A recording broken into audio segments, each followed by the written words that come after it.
Well, one of my favorite folks on television is a gentleman by the name of Mehdi Hassan. Whether you like him or not, I got to tell you this. He is a great representative of what a progressive believes. Nothing he's about to tell you is untrue. You might not agree with it, but these are facts. When he states an opinion, he makes it clear that it's an opinion. So, if you want to know the facts that progressives are working with, and you want to know, generally speaking, what a progressive view of those facts are, check out what Mehdi Hassan has to say.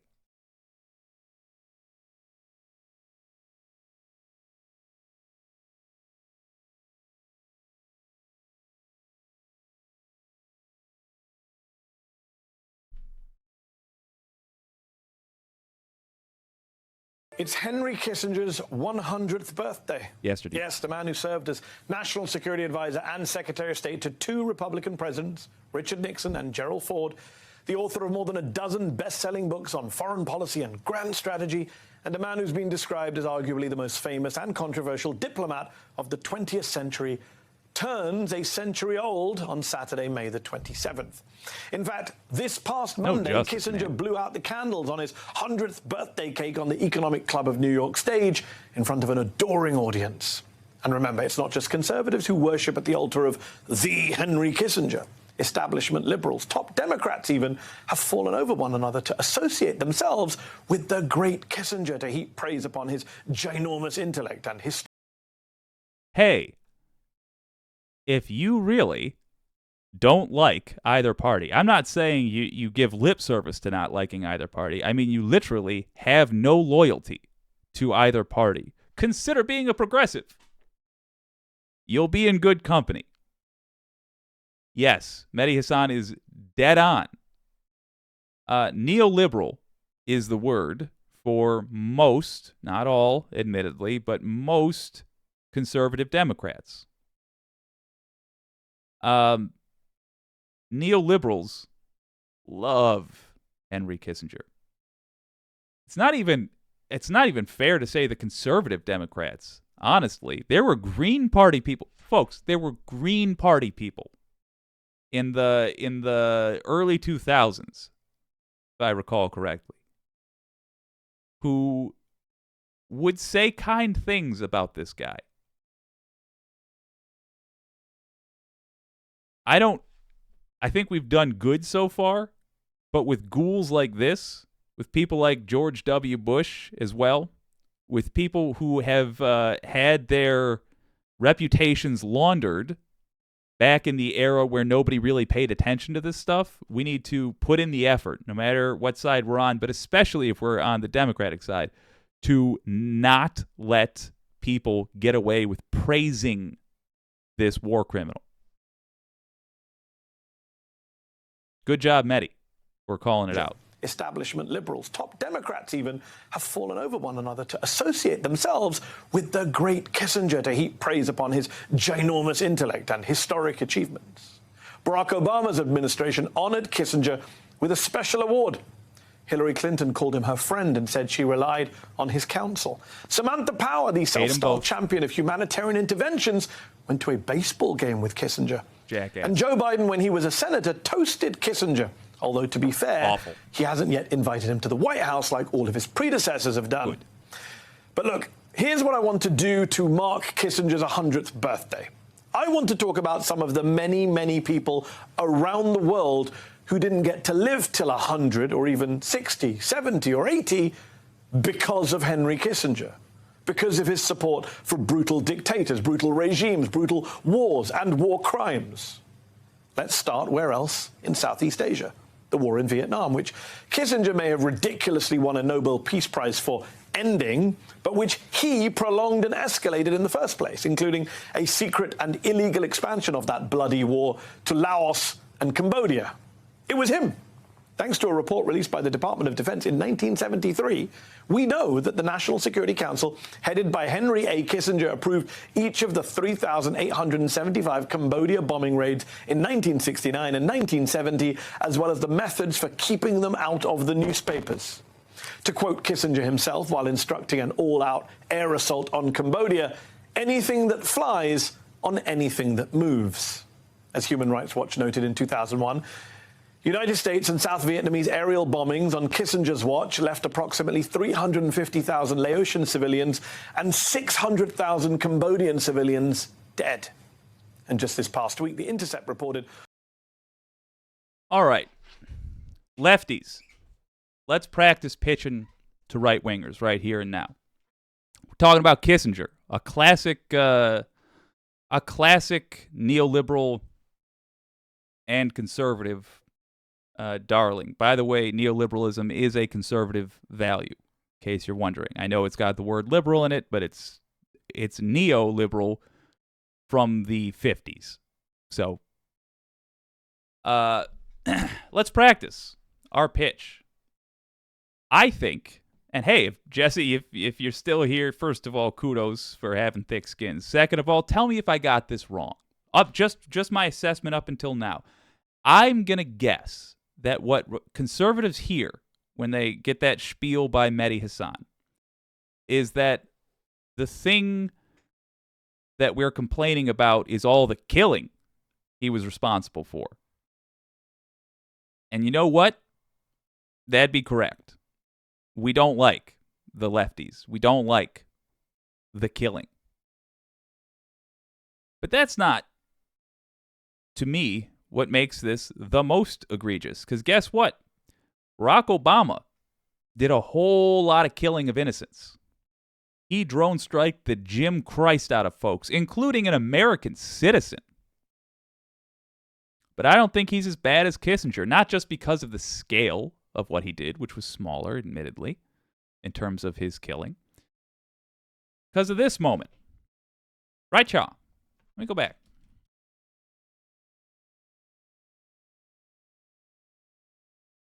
Watch left approximately 300... United States and South Vietnamese aerial bombings on Kissinger's watch left approximately 350,000 Laotian civilians and 600,000 Cambodian civilians dead. And just this past week, The Intercept reported, on the basis of U.S. military documents and eyewitness accounts from Cambodian survivors, that Kissinger is responsible for more civilian deaths in Cambodia than was previously known. Responsible for more than was previously known. Worked to keep it out of the headlines. In other words, in this country, where what the people say is supposed to go, he lied to the people. Now let's just assume that he genuinely believed he was right, that this wasn't all just a naked power grab for the sake of having more power. I think it was, but I don't know. So let's assume the less awful thing. And let's assume he truly believed this was necessary. For some reason, killing these people, it was necessary for the health of the United States. Here's the deal. I have not met any Americans who are not, that I suspect are not willing to die when it comes down to it for the cause of freedom. Truly, the sweetest old ladies I've met get a hard look in their eye when they're talking about how important freedom is to them. A heck of a lot of Americans are willing to kill for the cause of freedom. Very few Americans are willing to murder for their own freedom. There's a massive moral difference between those three things.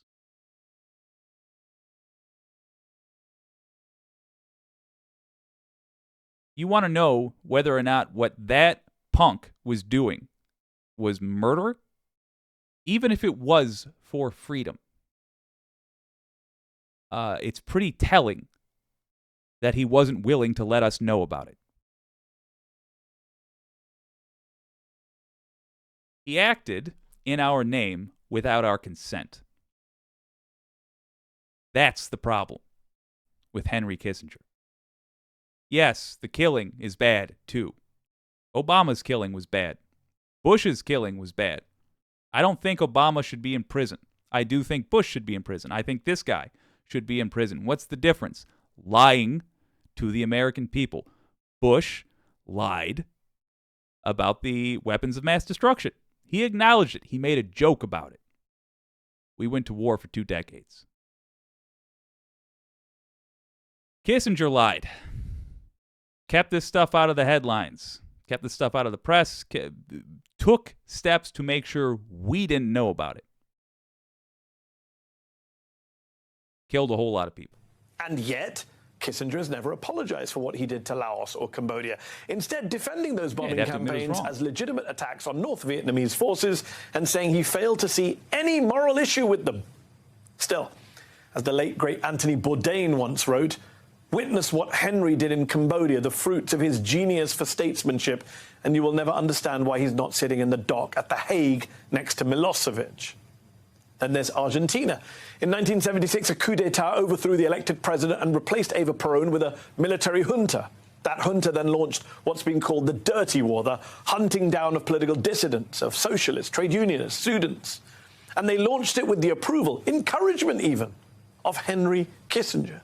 We know this thanks to declassified documents, which the New Yorker reported on, writing, 2 days after the coup, Kissinger was briefed by his Assistant Secretary of State, who warned him, I think also we've got to expect a fair amount of repression, probably a good deal of blood in Argentina before too long.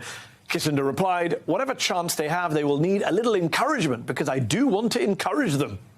In a meeting with the Argentine foreign minister 2 months later, Kissinger advised him, in the words of the New Yorker, winkingly, quote, we are aware you are in a difficult period. I gotta not read the comments when I'm doing these, because you guys are cracking me up. It's a bipolar vibe I got now. I'm hearing, a recounting of the worst tragedies that America has been responsible for, the worst crimes. But I'm laughing hysterically at the comments. You guys are crushing it. I might just do a show where I'm reading the funniest ones. It's a thing of beauty. But anyway, look, when you're talking to Republicans about this, keep focusing on the principles. I think the problem we have, largely when we're discussing this stuff, is assuming that morality is the same between the people talking. It's not. Generally speaking, I've seen just a heck of a lot of Republicans who don't hear any of this stuff, because right at the beginning, they hear that it takes place in another country, and they fall for U.S. propaganda instantly and think, well, no. All that nightmare stuff, that's supposed to happen in other countries. That's how we stay free and safe in our little bubble, in our jammy jams. We need them to suffer and boil and be clawing at the borders of our country, desperately trying to get in. Well, we're fine, because that's how we stay fine. We exist on suffering. They don't think those exact words, obviously, but that's the mentality that crops up, and it shuts down all other conversation. All this evil done in our name that really does make a lot of the world hate us, and rightly so, because we refuse to do anything about it. I saw Ukraine mentioned, just like, until recently, Russians let Putin do what he does. Invade another country, kill civilians. Because look at the interviews with Russians on the street. They don't have a clear understanding of the war. They just know it's happening and they support it. They have Z bumper stickers, not unlike our rebel flags, openly supporting an awful set of actions. This is that. We need to make the conversation about principles. Hey, guess what? That difficult period he's talking about, that's a coup. That's a coup we supported in that country. taking away the will of the people again. The will of the people said they wanted Ava. Then we said, nope, you can't have them. That's imperialism. That is obviously not an acceptable way to conduct ourselves. And if we don't hold the people who do this accountable, then we have condoned it. We are also accountable. We are also responsible for the crime. When you're talking with people that aren't going to agree with you as to whether or not you should give a damn about other people, you need to make it about the principle of the thing. Is this the way that we conduct ourselves? This is about our personal honor as a country. This is our reputation around the world, even if we insist on being ignorant to it. And we're not going to be able to spend the rest of history pointing our guns at other people and telling them they have to say we're nice and good and their ally or we'll shoot. Doesn't work like that anymore. I would have loved if at the height of this Cold War standoff, if we had decided of our own volition to start acting like a civilized group of people, but we didn't. And now we are leaving the bad old days, even though that's when we were kings. We're leaving them.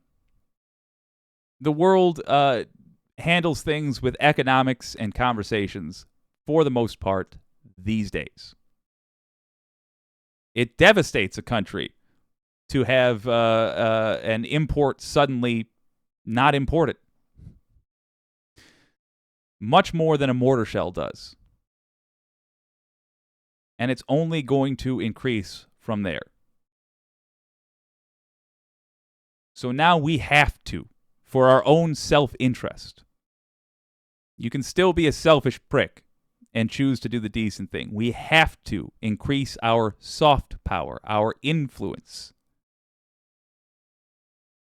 And the way we're going to do that is by holding these people who abused our hard power to account. Certainly these old skeletons in our closet, but yeah, the new ones too. We understand you must establish authority. If there are things that have to be done, you should do them quickly. Somewhere between 20 and 30,000 people are believed to have been arrested, tortured, and killed in Argentina's dirty war. As The Guardian notes, many bodies have never been found. No birthday parties for them. Then there is East Timor, which was invaded by Indonesia in December 1975, an invasion that led to the death of at least 100,000 people over the next 2 decades plus of Indonesian occupation, according to a UN-backed Truth Commission.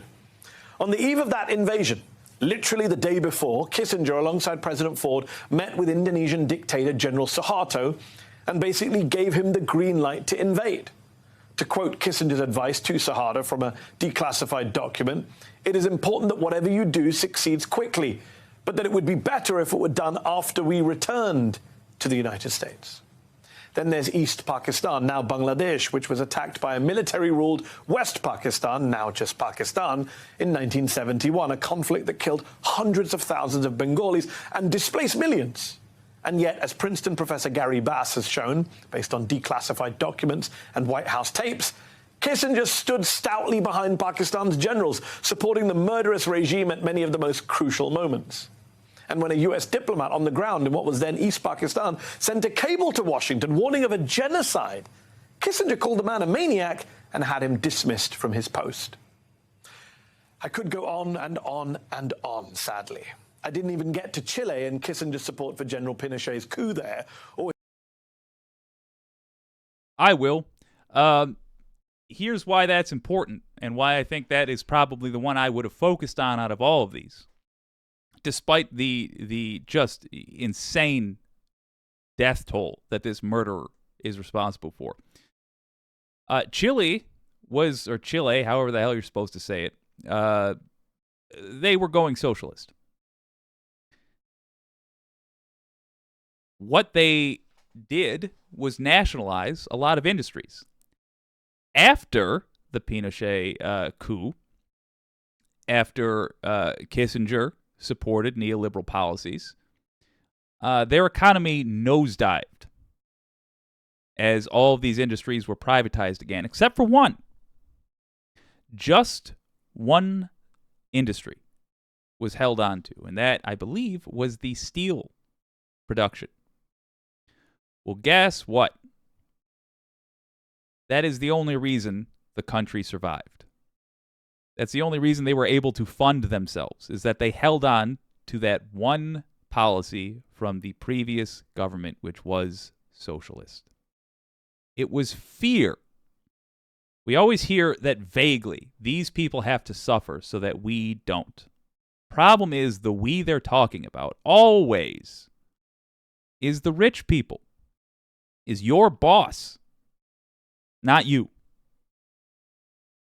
Because these countries that we sabotaged at Kissinger's behest largely tended to be left-leaning or tended to support an ideology that, if it were demonstrated to work, would cause people to question the way we run our government. And guess what? We don't run it so good. In fact, every single country that has adopted neoliberal policies has been worse off for it, and they have consistently done worse and worse on the world stage until they ditch neoliberal policies. Neoliberal policies are just policies that say everything can be defined as right or wrong based on if a private business profits from it. And that's no way to run a country. It's a great way to run a business, terrible way to run a country, because a country is not a business. His betrayal of Iraq's Kurds. Kissinger, of course, has for years denied any criminal culpability for any of this. But he did cancel a trip to South America in 2002 after Chile opened a probe into the Pinochet coup. As human rights lawyer Bruce Broomhall told the New York Times back then, quote, "I think it's clear that Kissinger is now one of many, many officials who have to think twice before they travel." As historian Greg Grandin of Yale has argued, a full tally hasn't been done, but a back-of-the-envelope count would attribute 3, maybe 4 million deaths to Kissinger's actions. So where is the accountability? The reckoning? Where is justice, dare I ask? In his 2001 book, The Trial of Henry Kissinger, the late Christopher Hitchens called for Kissinger to be prosecuted for war crimes, for crimes against humanity, and for offences against common or customary or international law, including conspiracy to commit murder, kidnap, and torture. And yet Kissinger this week celebrates his landmark 100th birthday with not an arrest warrant or war crimes tribunal in sight. So, congratulations, Henry. Pat yourself on the back for living such a long life, and as a free man, too. It's a shame so many millions of victims of your policies can't say the same.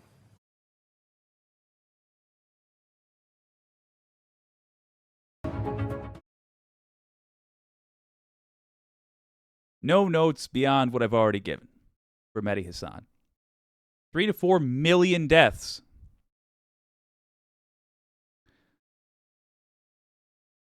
The theme of today's show is don't get tired with debate. The reason we need to not get tired is because part of the strategy is to exhaust us. It's just to get the decent people of the country who are being serious about solving the problems of the United States and frankly, the rest of the world. You don't have to be watching from the United States for this to be relevant to you. It's the strategy to exhaust us. It always has been, and we've always been dealing with the same stuff. And take heart, because it used to be a lot more vague, and it used to take a lot longer. Right now, we're having these conversations, back, forth, instantaneous. Good. Yeah, we're seeing more cartoonish evil. People literally smearing feces on the walls of the Capitol building. But this evil was always there. It was always there. It just used to be more sophisticated. It used to have a friendly German accent who would talk like this and sound very reasonable and then ask us to kill 3 to 4 million innocents. It's always been here. So we have an advantage now. Things haven't gotten worse, they've gotten more obvious. We have an advantage now. The people who will not allow our freedom to be bought with murder. We have an advantage now. Take advantage of it. If you find yourself getting exhausted with the conversation, leave the conversation. Your energy, your enjoyment, your peace of mind is more important than convincing somebody who is not already on the side of the angels. Don't forget, you are also on the side of the angels. And we need everybody on that side to have their energy up. Keep practicing like I've seen you guys practicing. I'm seeing the wicked community getting better and better at debating. And most of the things you're going to have to practice are going to be the things that you haven't seen a lot of focus on already. And there's a reason for that. Reason you haven't seen a lot of, the reason you need the practice with it is because you haven't seen the focus on them. You've got great arguments. Get used to not making them. Get used to setting them aside. When you see somebody making objections, get used to just listening to what their objections are. And then go home and think about it. Just think about what they were saying, what they were really saying, what they were accidentally saying. Take advantage of the fact that we're in 2023, not 2024. In 2023, we have the time to hone our skills. We should use it for that. Arguments we make now might not be remembered a year from now to the casual voter. But arguments we learn how to make now, that is going to stick with us. And we will be able to deploy the best, the sharpest, the most devastating arguments in 2024. And now it's clear what we're dealing with. Now on national television, we have a MSNBC host telling television exclusive watchers that Henry Kissinger is not somebody they should be praising. In other words, people are starting to wake up. They're getting woke. Go figure. Good. See what y'all have to say.